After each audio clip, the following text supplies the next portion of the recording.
Hello, my name is Jim Downs and I'm a field specialist in forestry for Ohio State University Extension. And today I'm on a family vacation in Alaska, actually at Icy Strait Point, Alaska, and I'm going to be introducing Sitka spruce. Sitka spruce is the state tree of Alaska and commonly grows along the coast of northern California all the way up into southern Alaska.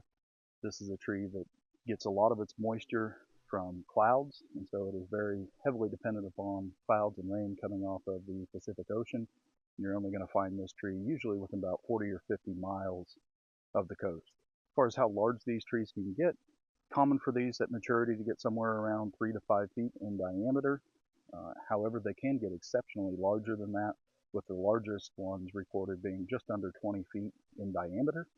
Common height for mature Sitka spruce can be upwards of 150 all the way up to 250 foot in height. The age of these trees commonly between 6 to 800 years old and can reach ages of up to 1,000 years old. As far as the identification of these trees, looking for a spruce that has individual needles attached to the stem. They will be attached to these peg-like features. The needles themselves are four-sided, so you can roll them back and forth in between your fingers.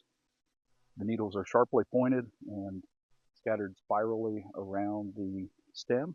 The underside of the needles will have two noticeable white lines of stomata, giving the underside of the needle somewhat of a silvery cast. The cones of this usually range from 1.5 inches to 3.5 inches in length. They're somewhat oblong in shape, with the scales of the cones being finely serrated.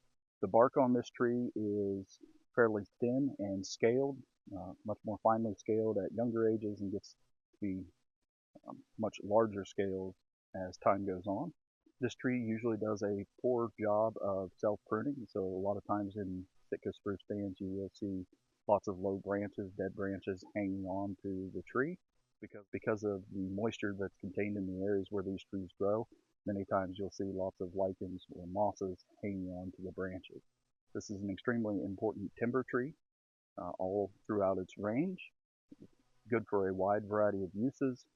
And with that, thank you for watching and have a great day.